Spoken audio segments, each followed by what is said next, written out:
नमस्कार। आज हम जेफरी एप्स्टीन की काफ़ी उलझी हुई और यकीनन परेशान करने वाली दुनिया की गहराई में जा रहे हैं। मैनहट्टन की वो हाई प्रोफाइल पार्टियां, फिर वो रहस्यमयी अंत, कहानी कई सवाल छोड़ जाती है। हमारे पास एप्स्टीन फाइल एक अधूरा रहस्य नाम के एक लेख के कुछ हिस्से हैं, तो आज इसी के जरिए इस जटिल पहेली को समझने की कोशिश करेंगे। बिल्कुल, ये मामला कई परतों वाला है। हाँ, तो हमारा मकसद साफ है। एप्स्टीन असल में था कौन? डोनाल्ड ट्रंप से उसके रिश्ते वो कैसे थे?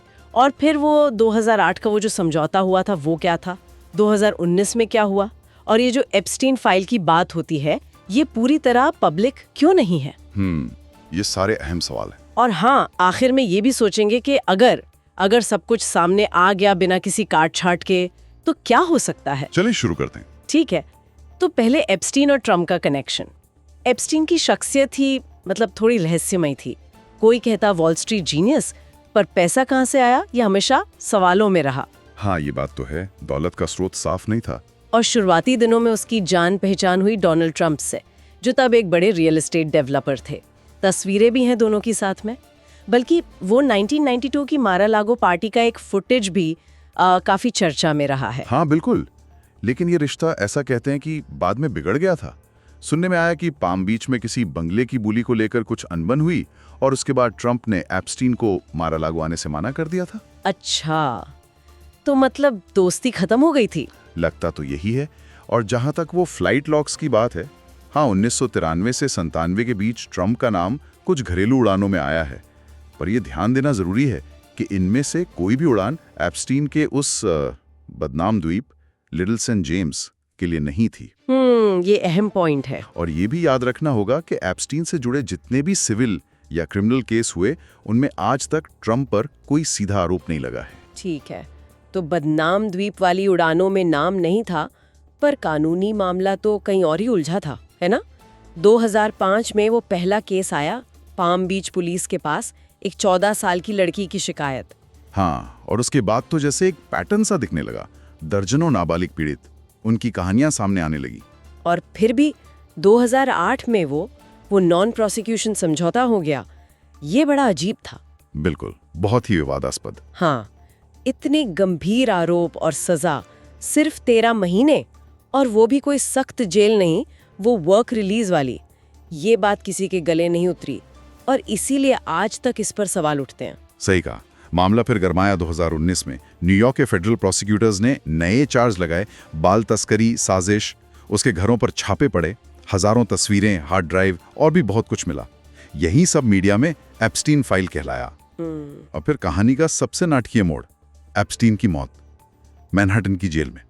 आधिकारिक रिपोर्ट तो कहती है आत्महत्या, पर जेल के कैमरों में कुछ मिनट का गैप, इसने साजिश की थ्योरीज को हवा दे दी। हाँ, वो कैमरों वाली बात काफी फैली थी। और बाद में उसकी जो सहयोगी थी गिजलेन मैक्सवेल, उसे सजा हुई 2021 में 20 साल की। और ये एप्स्टीन फाइल, जिसका सबको इंतजार था कि अब सब सामने आएगा, जनवरी और अप्रैल 2024 में कुछ दस्तावेज जारी हुए, करीब 1200 पन्ने, एक सिविल केस से जुड़े हुए। हाँ, जारी तो हुए। और उनमें Trump, bill Clinton, Prince Andrew जैसे कई बड़े नाम थे, लेकिन ज्यादातर सिर्फ कॉन्टैक्ट के तौर पे या यात्राओं के संदर्भ में। मतलब उन पर किसी यौन अपराध का सीधा आरोप इन दस्तावेजों में तो नहीं था। बिल्कुल, और यहीं पर उम्मीदें और हकीकत का फर्क साफ दिखा।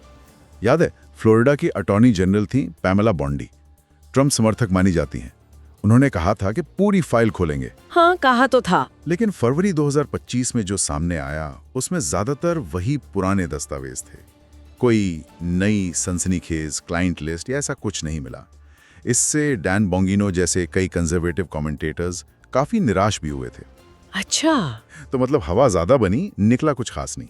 तो सवाल फिर वहीं आ जाता है, ये पूरी फाइल आखिर सामने क्यों नहीं आ रही? क्या रोक रहा है? देखिए, इसके पीछे मोटे तौर पर 4 वजह समझ आती हैं। पहली और शायद सबसे जरूरी, जो नाबालिग पीड़ित हैं उनकी पहचान गुप्त रखना, ये कानूनी मजबूरी है। हाँ, ये तो होना ही चाहिए। दूसरा, FBI की जांच अभी भी चल रही है। मनी लॉन्ड्रिंग का एंगल है, और भी कौन लोग शामिल थे, सह साजिशकर्ता, उनकी तलाश जारी है। डिपार्टमेंट ऑफ जस्टिस ने भी कहा है कि हजारों पन्नों से संवेदनशील जानकारी हटाने का काम, जिसे रिडैक्शन कहते हैं, वो चल रहा है। तो पूरी फाइल एक साथ बिना एडिट किया आ जाएगी, ऐसी उम्मीद कम है। और तीसरा, अगर अधूरी या बिना पुष्टि की जानकारी बाहर आ जाए तो बेगुनाह लोगों की इज्जत उछलने का खतरा है, मानहानि का डर। और चौथा कारण थोड़ा राजनीतिक है। दोनों तरफ से आरोप लगते हैं।